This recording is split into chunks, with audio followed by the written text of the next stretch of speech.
The Zambian government has issued statutory instrument number 4 of 2025, which suspends the 15% export duty on precious stones and metals. This has sat well with the exporters, but not so well with some critics who argue that Zambia continues to receive the bad end of the bargain. And they argue that the large corporations in the mining sector always arm twist government and making government bend to their demands. We'll talk about this on this edition of This Day with the Emeralds and Precious Stones Association of Zambia President Victor Kalesha, and we ask him why this trend continues and how it is likely to benefit Zambia if we're losing revenue. Welcome to This Day. My name is Dingindaba Jonah Buyoya.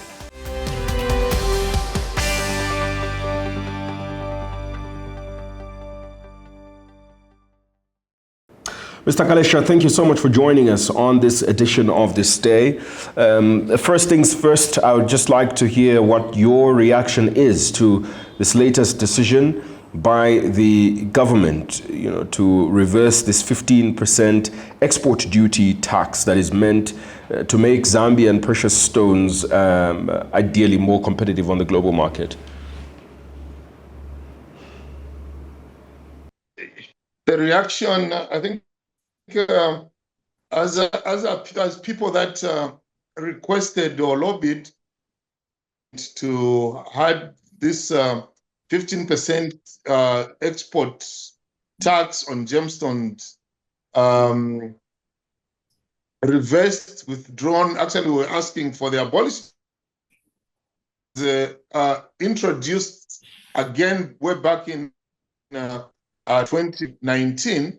And we had the same concerns that actually we raised with the current government on the 15%, and it was reversed in 2019 when the Committee on the National Economy, Trade and Labor visited the mining area with institutions like ZRA, officials then from Ministry of Finance. I think we had journalists also on that trip. And when they looked at the reasons that we were forwarding, and they visited and they saw themselves for themselves, and they realized, yes, it wasn't a friendly tax. It would collapse the industry. And when they went back, they suspended it. And it was only reintroduced this year, effective 1st of January, and we were surprised because there was no prior consultation. They didn't inform us that they are going ahead to lift the suspension of that 15% gemstone export duty. So we lobbied, and through many channels, the Minister of Finance, the PS, Mines, and ZRA. We had a lot of engagement. We were told to present our case as the gemstone sector, and we did. Are convinced that what we were putting forward was really making sense, and the withdrawal to us came with a lot of excitement, because especially us in the small scale, we were very worried, especially that time immemorial. We've had challenges in attractors to the emerald sector because of the cost of operation. It's quite too high, and investor and a lot of uncertainties that attach the emerald mining. So we were worried that now it's completely, we will never even get started. And so that pronouncement brought a lot of relief to us, because we have traders amongst our membership, because I belong also, apart from being president for the Emerald Association of Zambia, I also belong to the Federation for Small Scale Miners Association of Zambia, where we have traders and we have all these artisanal miners affiliated. And we know what they do. Some of them would get a bit of stones where they're mining from. Their areas like Lundazi, Mine, Amethyst, Aquamarine. It's easier to, when they go to sell. We saw that the Zambian a small-scale miner out.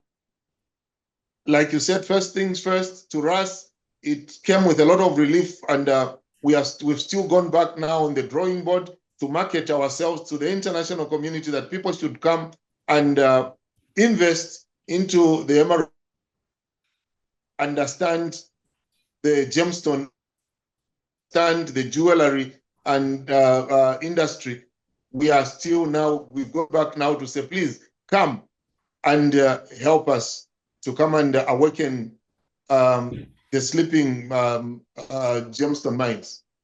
How do you think this is going to impact revenue collection for the country, given the fact that we are trying to expand the resource mobilization base for the government by expanding the tax base? And this is what you have been against.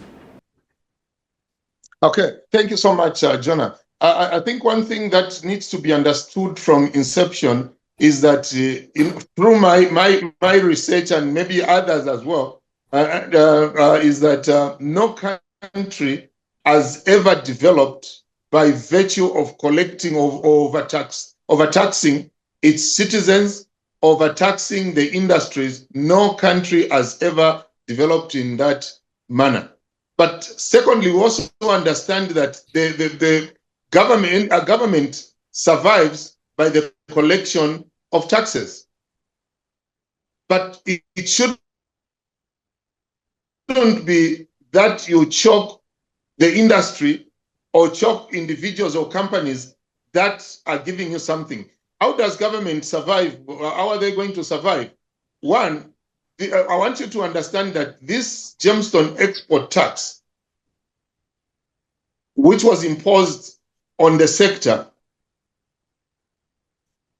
had nothing to do with the collection of revenue, because this is not where government was collecting revenue from the miners, the gemstone miners. I think we need to be precise when we are talking. Let's not combine the mining sector collectively, because I'm not going to speak for the base metal, the big guys, and the small scale in the base metal, because the dynamics are totally different in gemstone and base metal. So I'll restrict myself to the gemstone sector, especially emeralds. Government has been collecting revenue from the gemstone miners, small ones I spoke about. We've been paying mineral royalty, 6%, and for small scale, there's also 4% presumptive tax.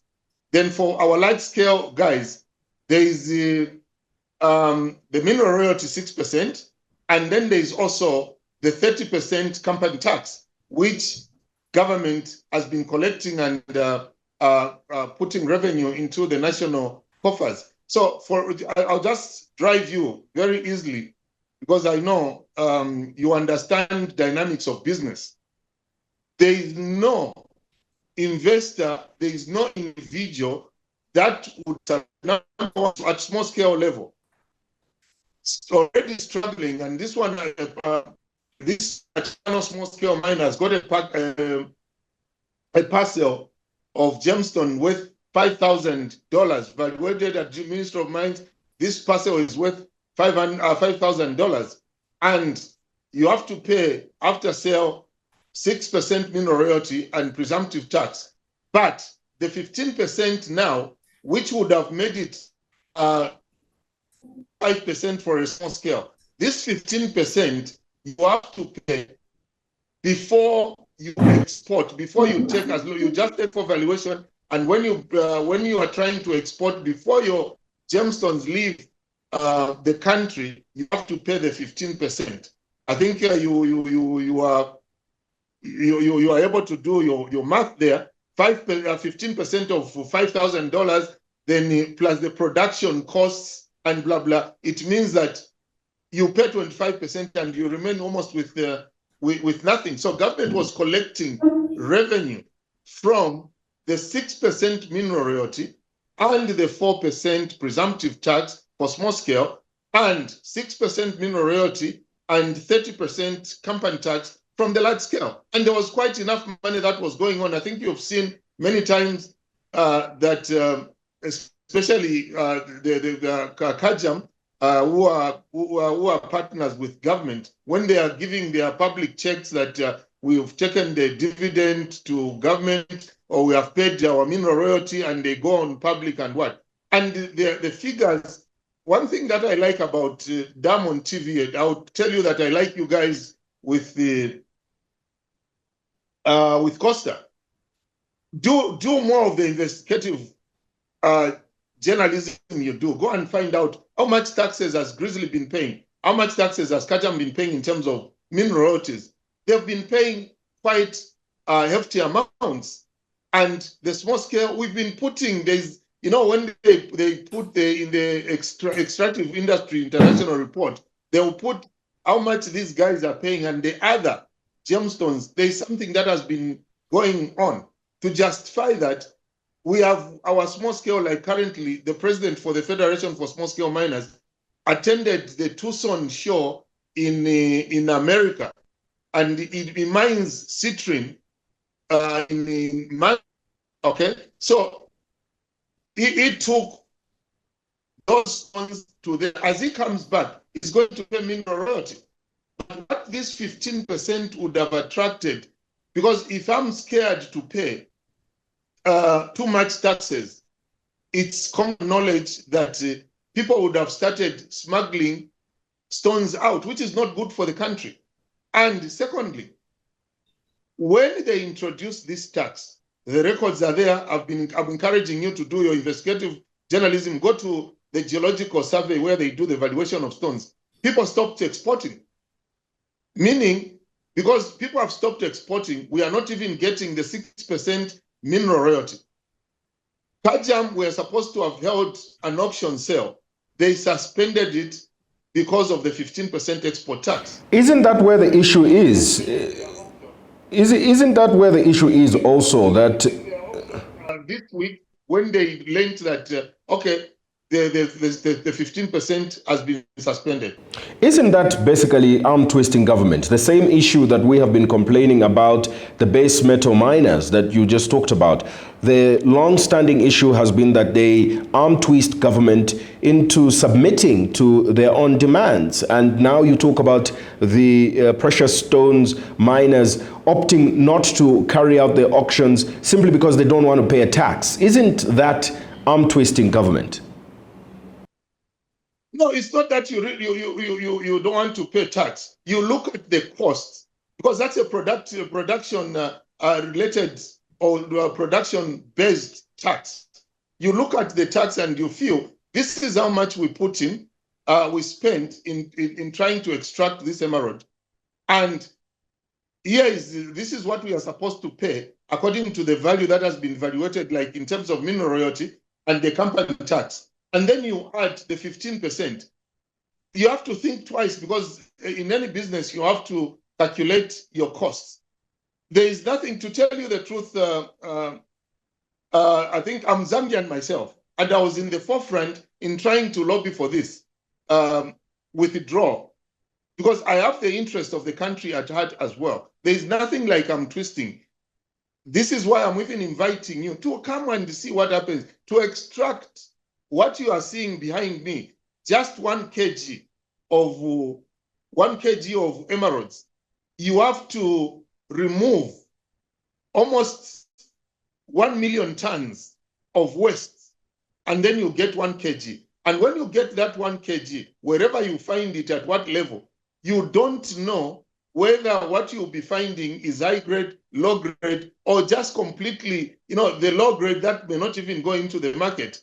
But then at least it gives you hope that this vein at some point will be able to give us something. So the collection of emerald is not like base metals where you are able to define the ore body. When you find the copper, wherever you find, even at that dam on TV offices, you are able to tell, okay, how much ore body do we have? What is the grade?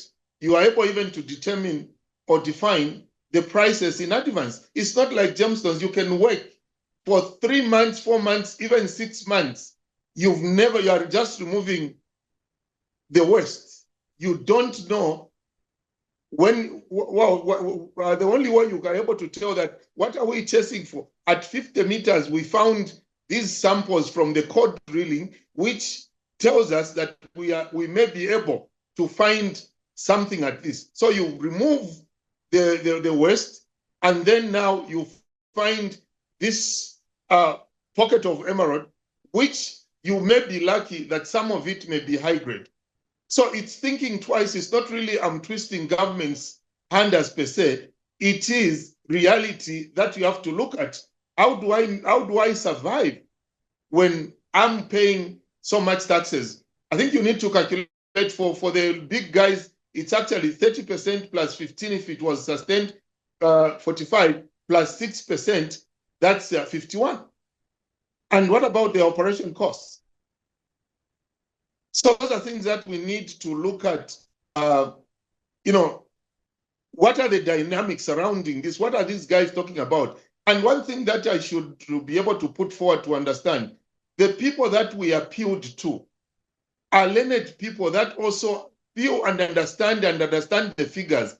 They looked at all the things and dynamics, and they felt, I think what we were presenting ahead to them really made sense. One thing that we need to understand also is that Zambia is not the only country that produces emeralds. And for the understanding of the viewers and the people and even yourself, I think people need to start understanding that emeralds are not like copper, because copper, it's in demand. Consume it even locally. Zambian would make cables, would want to, there's a lot of things that are made out of copper that Zambians also buy. Although we don't do much of the value addition here over the copper. But for the emeralds, it's only luxury. Luxury meaning that, like I'm putting on this ring, this is gemstone, this is an amethyst. Very few people, Zambians, put on jewelry. And this is why, like the better market for emeralds is India. Because the Indians have been passing on the skill from generation to generation, a long time. They know. And even the buyers, like in the US, Dubai, and Israel, they understand which companies to buy from India. We cannot compete alongside them. I get surprised when people say we need to start adding value to our emeralds, because we may not be able to compete with the Indians. So it's not about twisting government, and it's reality on the ground. I want to draw you backwards a little bit. You keep making reference to this 30%, this corporate tax that these companies have to pay. But this corporate tax of 30% is only after profit. It's of the taxable profit. And based on this, and with your good conscience, do you believe that Zambia is getting maximum benefit from these minerals if we continue on this trajectory and are only, getting this tax that you keep making reference to, that is only on the profit and has no impact whatsoever on the operational cost? I'll repeat again. Jonah, I am a Zambian, a very proud Zambian. And if there are people that may have been, keep records, they'll be able to tell how much I have been attacking in the past, Kaja Mining Limited, in terms of beneficiation from the 25% that government has got, in the stake that government has got into there. With my clear conscience, I'm able to tell you that the benefit that we get from whatever is paid and part of the good corporate social responsibilities that comes in. If you want to know that really these guys are even trying to be able to give back to the country what they can, I said, and I say again, we can invite you. We can find means of accommodating you to come and find out even the costs that is involved to produce that emerald. I just gave you a bit of a scenario of the cost attached to producing 1 kg of emerald. So that we are even, there are people that are involved in the gemstone, ones that are involved, with the bit that we have and the royalties that we are paying, I think it's quite enough. At least, the misunderstanding that I want even you journalists to clear to the public is when they saw that the minister had withdrawn the 15% gemstone export tax from 15 to 0. People think gemstone miners have been exempted from paying taxes, and journalists have also taken it up and not explaining to the general public that no, this tax was quite a different tax, and this is the reason why the players on the ground have been raised concerns, lobbied for the withdrawal, are this and this and that and that. The things that we are saying, we are not saying things that we are trying to cover up, And the point I wanted to raise earlier, that Zambia is not the only country that produces emeralds. We have Colombia, we have Brazil, we have Afghanistan, we have many other more countries that have come up now producing emeralds. And, if we are not able to compete with those, the buyers will just move away and go to other countries and start buying and start cutting. And when they forget about the Zambian emerald, that their taxes are too high, it's the country that will lose out. And when we say to the nation or to the policymakers to say, look, our fear is it will collapse the industry. That's what we mean, because if buyers move away and they are not coming to buy from Zambia, what do you do with your emeralds here? You'll be stuck. And when people, it's like you get used to a place where you eat nice in Shima and you just say, all right, and you move, you want to stick to where you eat the nice in Shima. And when they move out and they find the good emeralds from the other side, from the other end, they will never come back here. Who loses out? It's the country. Aren't we better off that people are paying at least 6% and other more taxes and getting involved in the corporate social responsibilities activities? Kajam is building a 2.5 million, if I stand to be corrected, of a university in Lufwanyama. Grizzly has built secondary school in Lufwanyama, and there are many more other schools. They've put up a clinic, they've put up a community school where from grade 1 to grade 9, they are paying teachers, and they are also buying uniforms for the children. So for me, as the current leader for the Emerald Association of Zambia, and who knows and understands the cost that is attached to mining these emeralds, I feel nobody's cheating anyone. That's why and I want you to I think that from time immemorial, the only people that have seriously survived, or companies that have survived, is the Grizzly and Kajam. And that we have over 300, 400 small-scale miners. Some of them who sometimes pick up a small pocket, and when they sell, they don't even recover their money. It's hand-to-mouth kind of survival. You sell, you buy diesel, you go back, and it's only emerald mining is addictive. But to be with my clear conscience as a Zambian who loves my country, I don't see anything where anybody is cheating anyone. We had spoken when in our engagement with the relevant authorities during our lobbying. There could be many more other ways that we can sit down, which I cannot tell myself personally alone, but we agreed, both Kajam, Grizzly, Small Scale Federation for Small Scale Miners, we agreed that can we sit down and find other avenues of helping government to raise funds to put into Control 99. So to answer your question with my clear conscience, yes, I know that we may not be getting as much as people expect, but that is what is on the plate. We can only get or give what is on. If you choke us or strangle us anymore, it's killing the industry once and for all.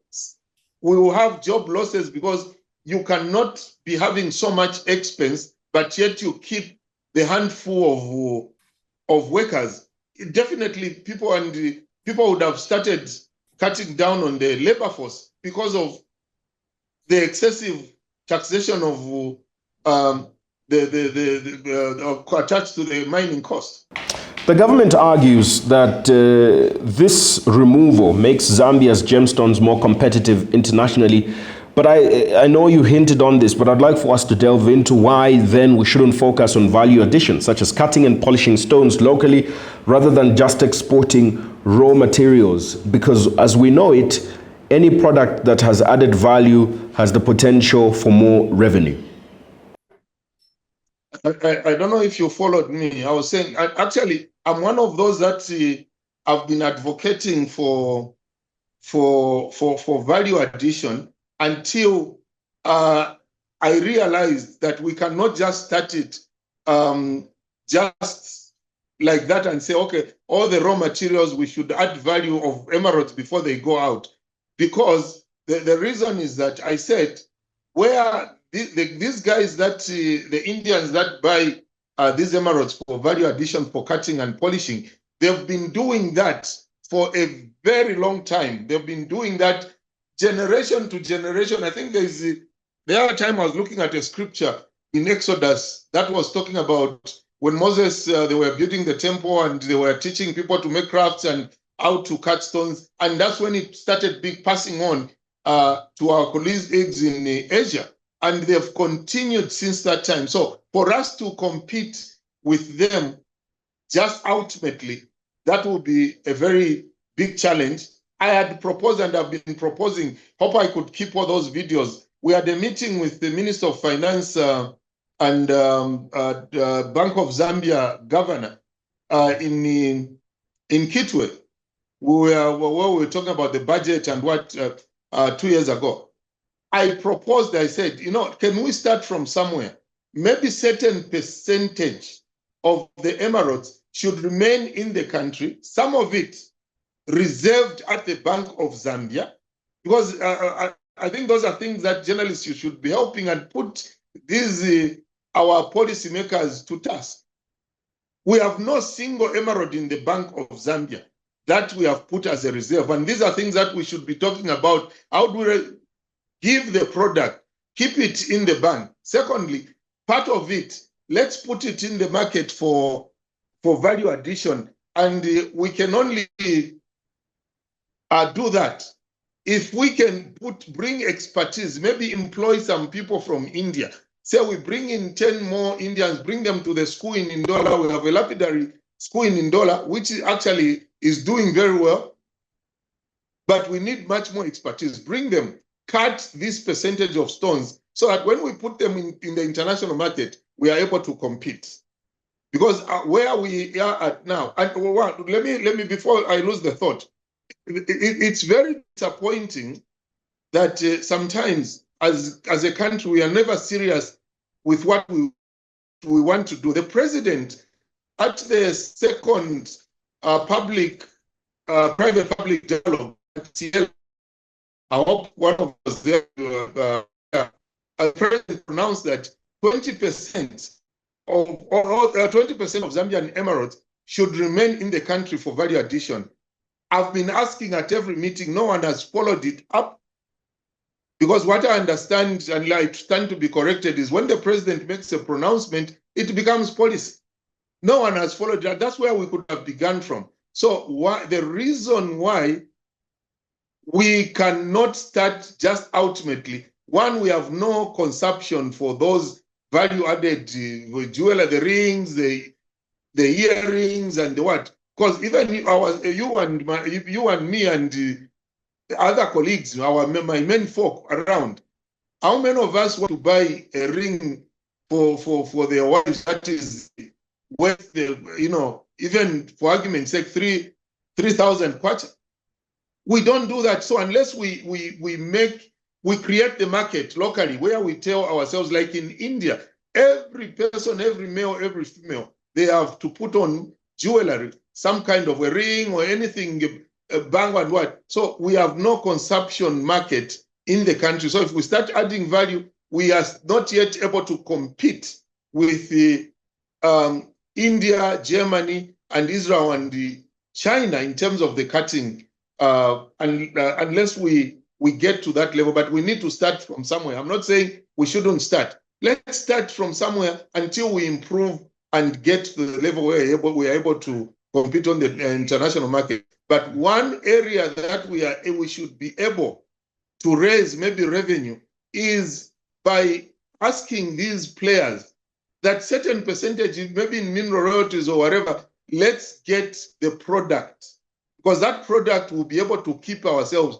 Who knows at some point, we can even borrow against what we have in reserves. Other countries have gold and what, when they are borrowing, they don't borrow to put sureties of properties in the country.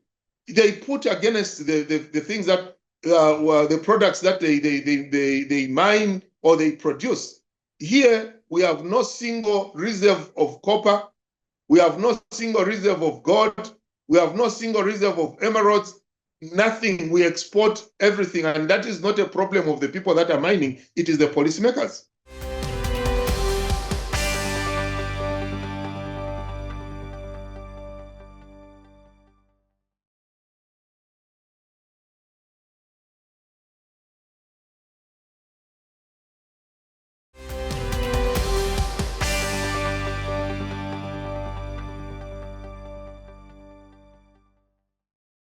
Now, one of the concerns or worrying things about this taxation is the inconsistency within which we have taxation of generally mining in the country. There's a lot of inconsistent policies that are put in place. How do you think this affects production and growth of the mining sector if there are, taxes introduced and withdrawn a few months later and then reintroduced and then withdrawn again? How does this affect productivity and growth of the mining sector?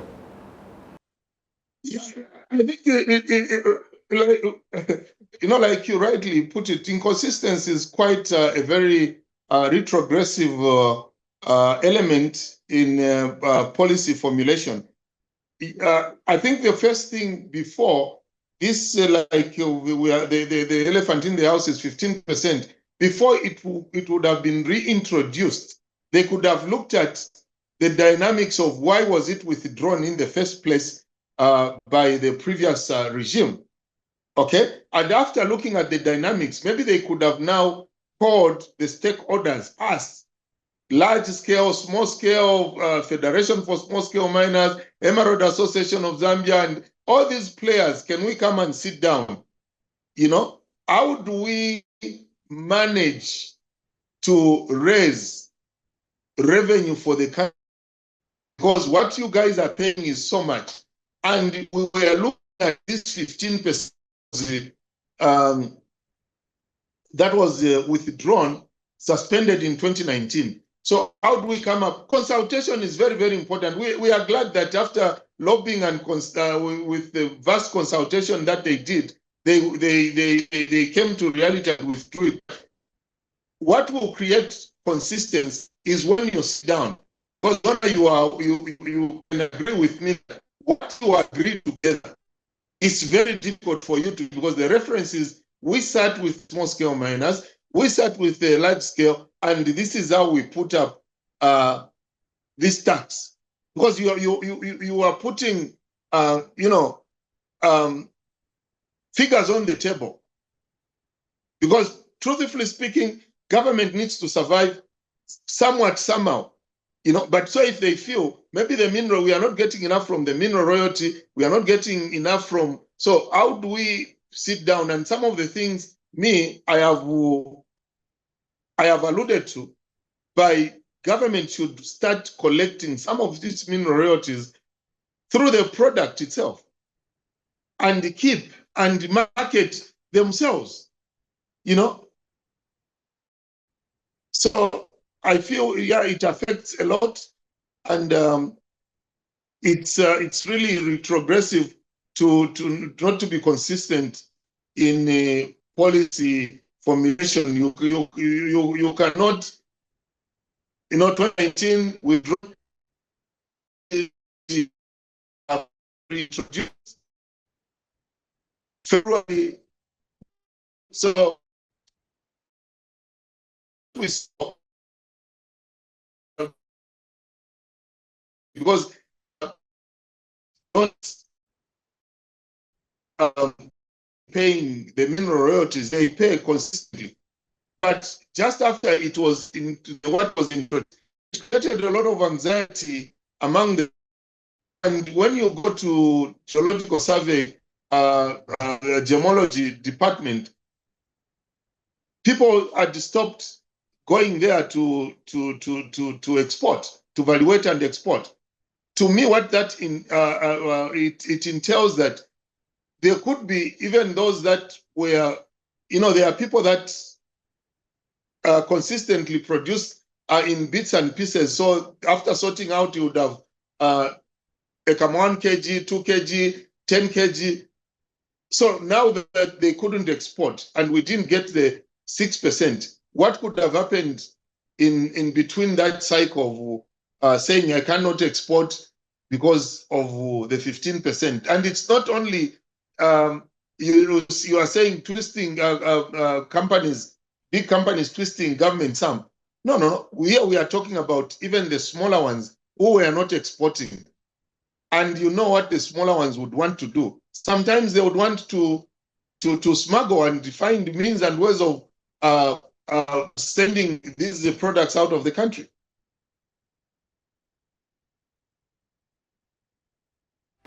Thanks a lot for talking to us on this edition of This Day.